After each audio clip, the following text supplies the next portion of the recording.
So welcome to the Daiwa Anglo-Japanese Foundation. My name is Jason James, and I'm just sort of chairing and helping out a little bit with this evening's event, which of course is mainly about Yoriko Maeno, who is here from Berlin, where I had the pleasure of meeting her back in January. So anyway, Yoriko Maeno, as I'm sure you all know from having read about the event, is a dance theatre director and choreographer, Japanese obviously, but now based in Berlin. And she's been an independent choreographer since 2010. She moved to Berlin in the wake of receiving a scholarship from the Japanese Agency for Cultural Affairs, which has a program to send promising young artists overseas.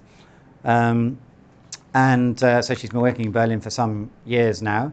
Her piece Lullaby was awarded the Audience Prize at the Tokyo Babylon Dance Collection. Obviously that was in Tokyo. And she's been given funding by various levels of the German government for her work. And in 2020 she became a member of the UNESCO Conseil International de la Danse. Apologies for my French, but I think you get the general idea. So Yoriko is going to talk about, I think, two of her pieces in particular. And over to you then. Yeah. Okay, thank you. Thank you so much for introducing me. My name is Yoriko Maeno. Thank you for coming to here today. And it's a great pleasure to be here. So yeah, it's actually the second time to visit London. And yeah, last time was 10 years ago. So yeah, it was exciting. I was so excited to see the town and the people today. So yeah, here. Okay. So today this presentation is divided into three sections. So first, a brief introduction to my artistic practice, and second, two examples of my last productions, and third, the future of dance. So let me introduce myself first. So I started learning classical ballet and singing method at the age of 15. And then I started my career as a dancer at Tokyo Disney Resort and studied choreography and dance education at the university. And then, yeah, I was fascinated by contemporary dance and improvisation because it was full of freedom, how I move and how to express what I express. So then I worked on many contemporary dance projects as a dancer, but also musicals or theaters or revues or opera as well. So many things. So I learned also Japanese Buto as well. So my style is actually the mixture of many kinds of dance styles. I just wondered at the time why the dance are so divided into smaller categories. So yeah, because I thought the beauty of the movement of human bodies are not limited to one style or one technique or age, even age. So yeah, then since 2010, I have been working as a choreographer, especially in free scene. Yeah, my biggest motivation is crossing the borders between dance and other media, dance and society, and local and global. So through my projects, I jumped into the local communities to get inspired by them. And this picture is from Mizuki, 2012, in Tokyo. And this is about a Japanese painter who had a brain disorder. So she's Mizuki-san. And then I collaborated with a non-profit organization in Tokyo and Niigata. So next one. So let me talk about details about my dance theaters. So the dance, human, is located at the center. Because for me, the dance is a representation of all things related to human beings. And there are many various of art forms, so music, visual arts, video arts, theatrical methods around it. And I collaborate with many artists and try to combine their technique or their ideas, expressions, according to the specific theme or concept of this project. And the audience is also really essential partner in making the piece together at real time. So everything is connected to each other like this in organic sphere. So I would say this is holistic cosmos generated by performing arts. I see all those elements in the space as dance. So even the air in the space. So I choreographed not only the movements of dancers, but also the organic sensation generated by other art media.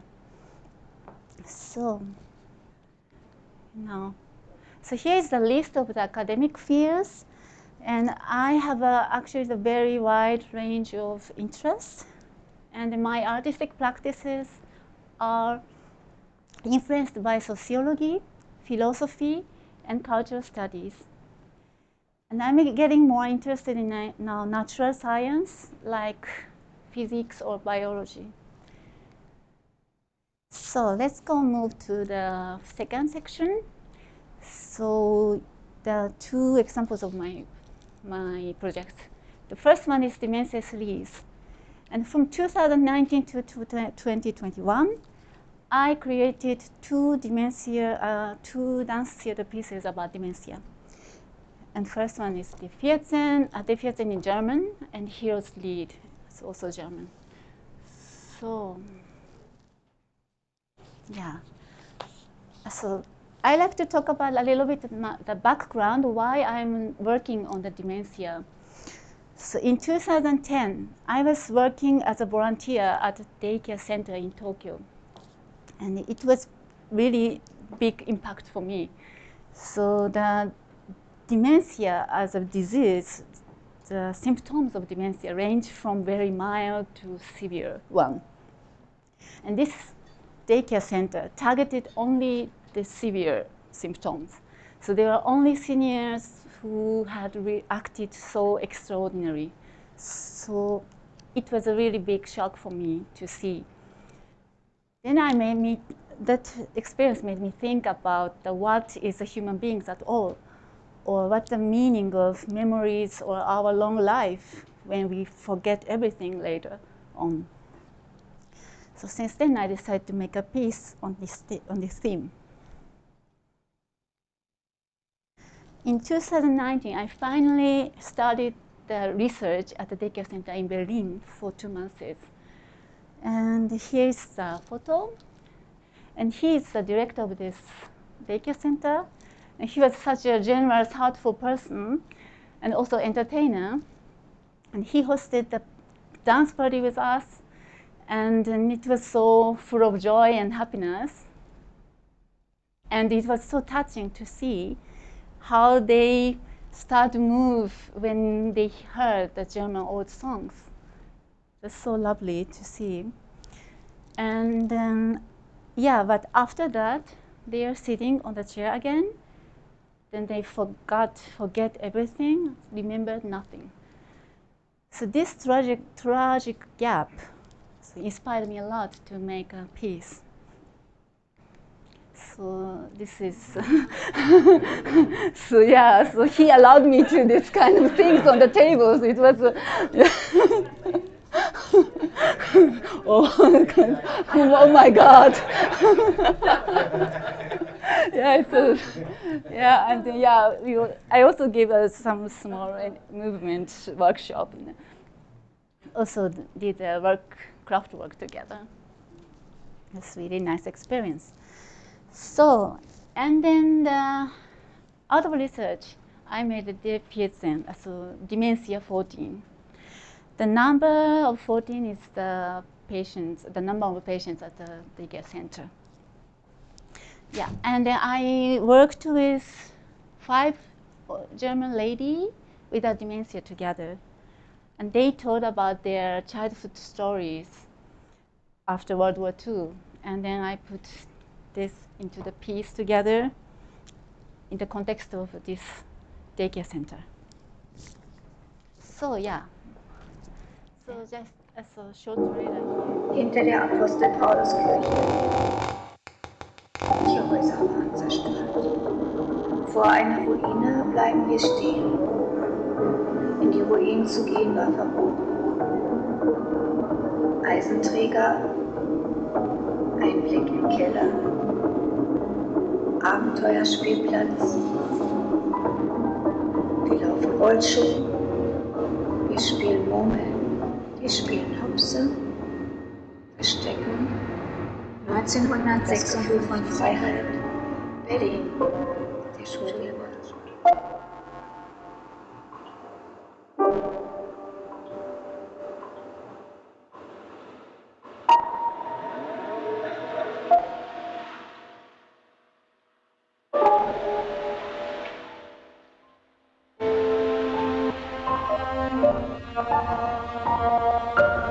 1947.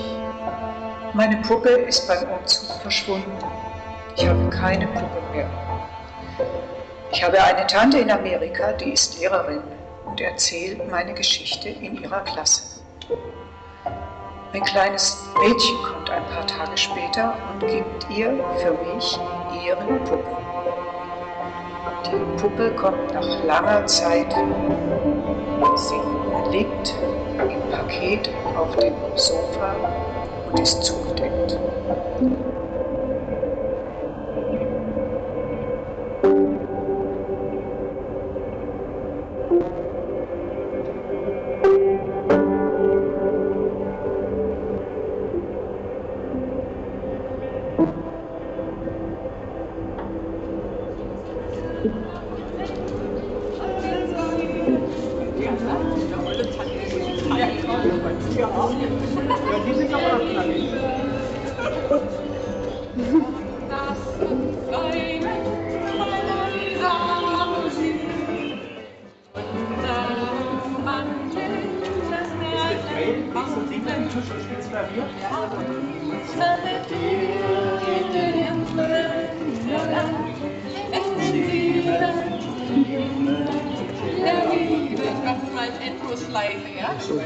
Tanzen wir beide? Kann ich lernen. Noch ein bisschen Schleife. Okay, the next piece about dementia is Hero's Lead, so Hero's Song. Yeah. So this is a full-length production, and it is about a Japanese old lady who has a dementia living in Berlin with her daughter at home. So this is more intimate story and piece. And Hiro-san is actually the real woman whom I met at the daycare center. So I see she is Hiro-san. Yeah. And she gave me a lot of inspiration to me. So being immigrant from Japan to Germany and getting older in foreign countries. And so I overlapped with her life because I have also some same situation. So yeah, so for me it was clear that Buto dance is the most appropriate dance form to express the hidden, deep struggle of the dementia people. So I worked with Yumiko Yoshioka. She is a world prominent Buto dancer. She's really amazing. So she's 70 years old. So her mother had also dementia, so she told me a lot of her memories about her mother. Yeah. So I show the picture a little bit. So here she helps me wearing the clothes. And like this. And we also used a lot of video materials and the live camera as well to mix her past and present in a fantastic way. So we performed it again in last June in Berlin, and 4 organizations in Berlin supported us, and it was a big success. And many people told us that the performance was just beyond words. And then at that time, I realized the live performance is not a product that we can sell to the others. So it's really hard. So that makes really our life of performers or choreographers really tough and hard. So, but I'm confident that dance theater has a great potential to touch the people's heart and also encourage them to do something good for themselves or for others afterwards. So yeah, so this positive energy, positive energy, yeah, spreads to the others. Yeah. Okay. So the next production is AMA-Perlentaucherin. So this is Perlen diver, so pearl diver in English. I made two versions of this theme, and one is film, and the other is live version. And now I'm focused on the film version because this film is exhibited at the library here. And also, yeah, you will see that how I took the advantage of the pandemic to achieve the new artistic visions with digital technology. So yeah. Like most of you gathering here, I also struggled to keep on working as a choreographer. And in Germany, we had a few very hard lockdowns. But I already had an idea of this, and I already finished the research, and I got small funding as well. So there was no choice not to do it. But I had to find an alternative way. Then I researched a lot about virtual reality, augmented reality, or computer graphic and motion capture with sensor or something. Then I decided to use the 360-grad camera because this camera would match really perfectly with this concept of AMA. Yeah. Anyway, what is AMA? Has everybody heard about it? Somebody knows or that? A little bit. Yeah. Okay. Yeah. Good. So yeah, AMA is a traditional historical fishing methods in Japan and South Korea. And some experts said AMA has existed for 3,000 years. So it's really primitive way to get food and money. And they dive into the sea without any oxygen tanks, only with their breath. So some AMAs dive 20 meters deep with only one breath. So it's really amazing. Yeah. So it helps to preserve the environment in the ocean. And only women has been working as AMA. And the average age is over 65 years old, so surprisingly high. And the oldest AMA is 85 years old at the time when I researched. Yeah. Unfortunately, there are not so young people to take over this culture because of the development of economies in big cities, and also there are not so many shellfish or seaweed in the ocean. Of course, due to the warmer water temperature caused by climate change and ocean pollution. Yeah, that's why not so many people want to become AMA anymore. As a consequence, the AMA is now threatened with extinction, maybe in 10 or 20 years, so the newspaper says now. So it's really hard reality now. So this is the AMA in the water. There is also interesting side of the AMA. So in Edo time, the famous ukiyo-e artist painted the life and work of AMA. So yeah, this paint is by Hokusai Katsushika, really famous. And this one is Utamaro Kitagawa.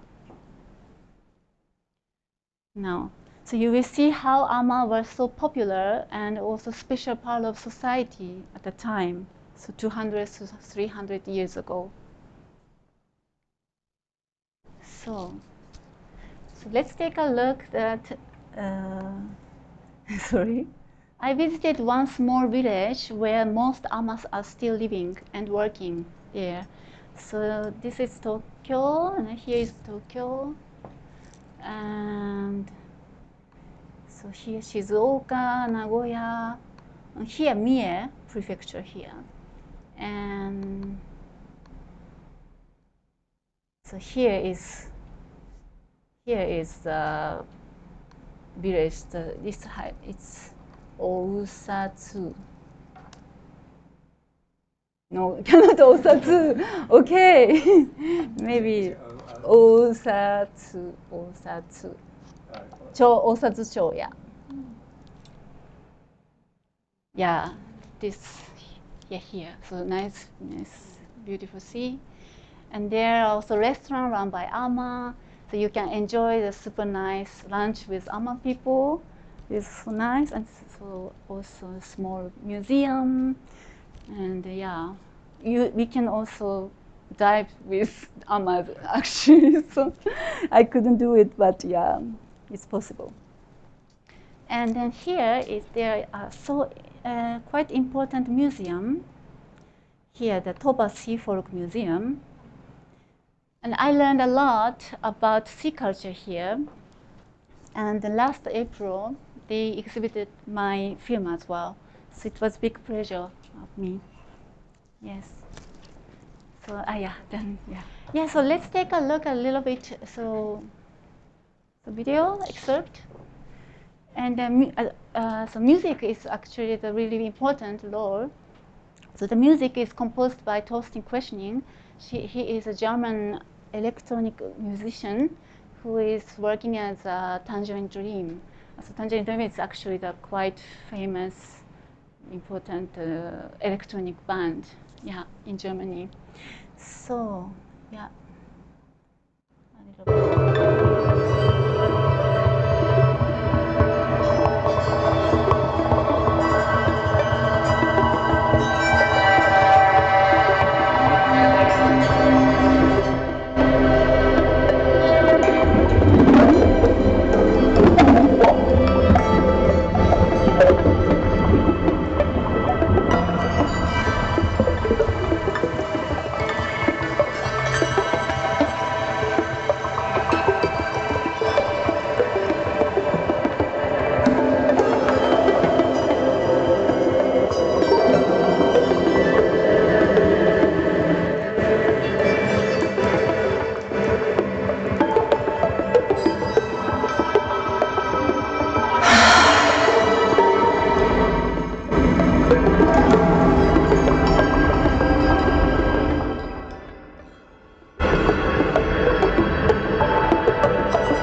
Actually, that's the point. Actually, I wanted to cut. So yeah, so that because of the internet, maybe it's okay.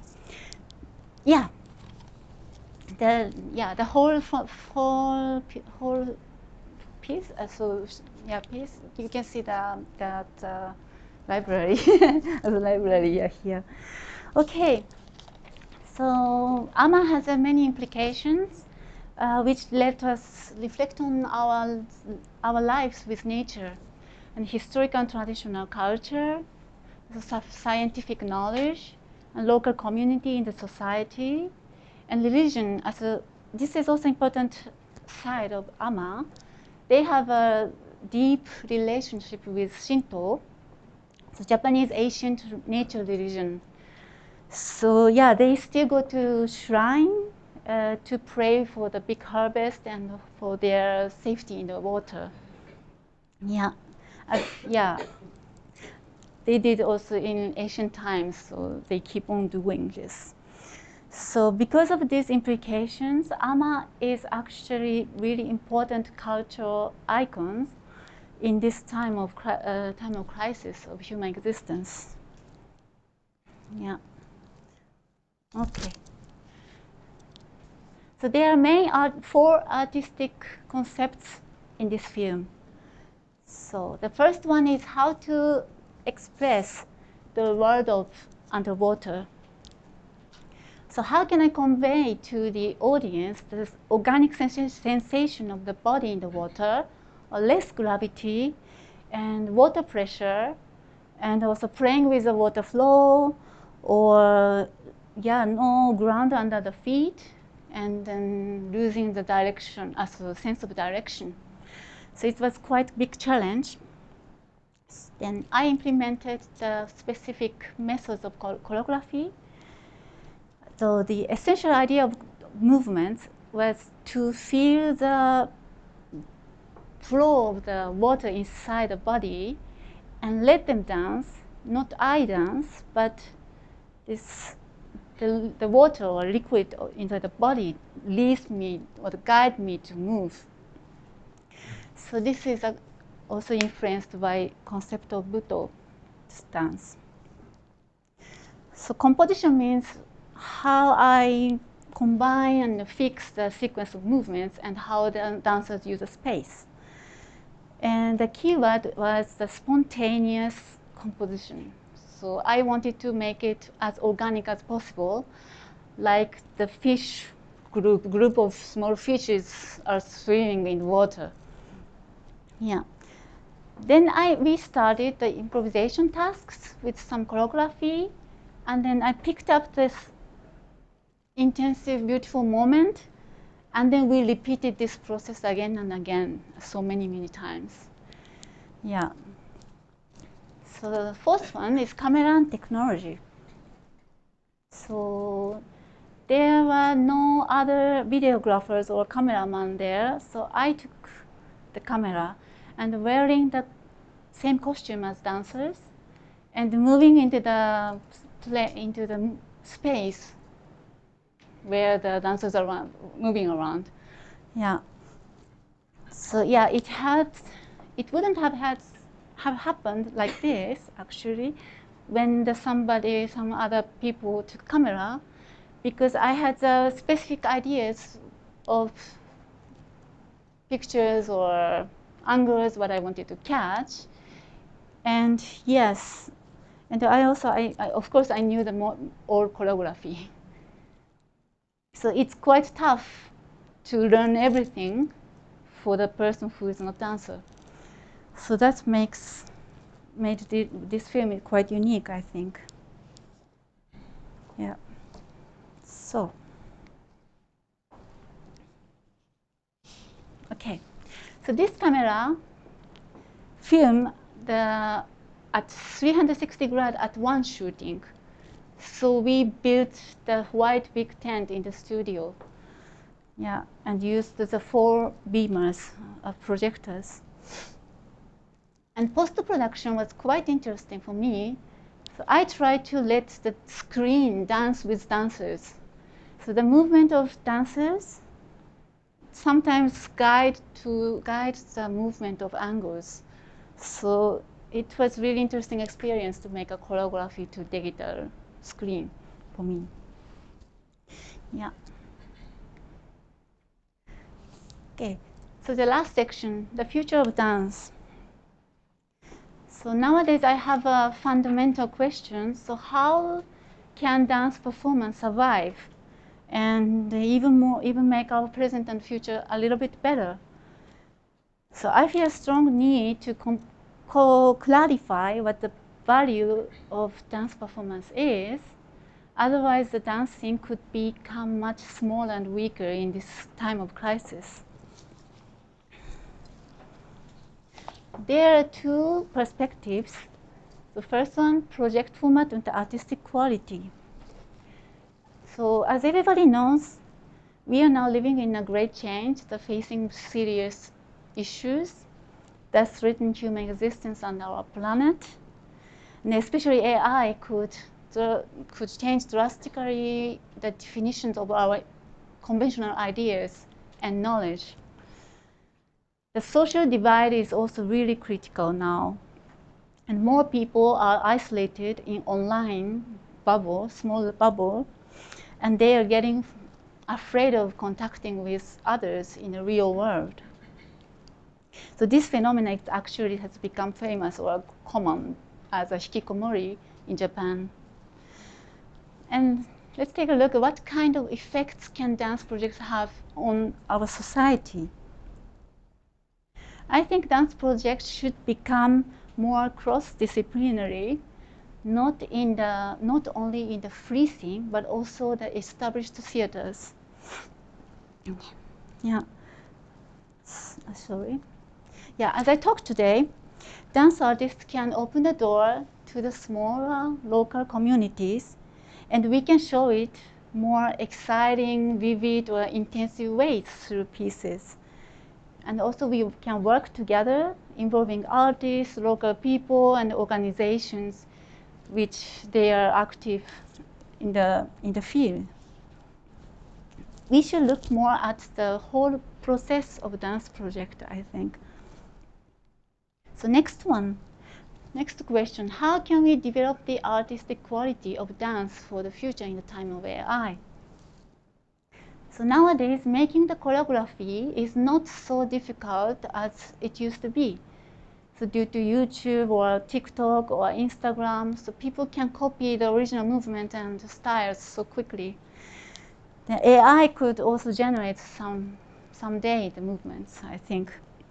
So what will be then the specialization of a human professional choreographer? Then my opinion is it will become more important for choreographers to create the organic interaction of everything in the room as the ecosystem on which the world is also constructed. For me, my dance theater as an art media is a mini model of our world and universe, whole universe. So as I told you about, sorry, I have to check, sorry. So as I told you about the holistic cosmos, my job is create the specific structure through which these organic networks could run and work anytime. And this is invisible actually to the eye, but we can feel with body and mind. So dance performance can provide the other scheme of perception that AI could never catch it. So conclusion. So in former times, it was a primitive desire and unique ability of human beings to feel the invisible connection with the people, world, or nature. But now we humans are getting lost these abilities now. The well-structured dance performance could stimulate it and to recover this real organic sensation and invisible connection. As I mentioned at the beginning, the dance is the representation of human beings. And I feel somehow the consequence of AI and climate change could exclude human beings. So against those possible future, dance have a big potential to save the beauty and joy of our human beings on this beautiful planet. So that's all my. Thank you so much.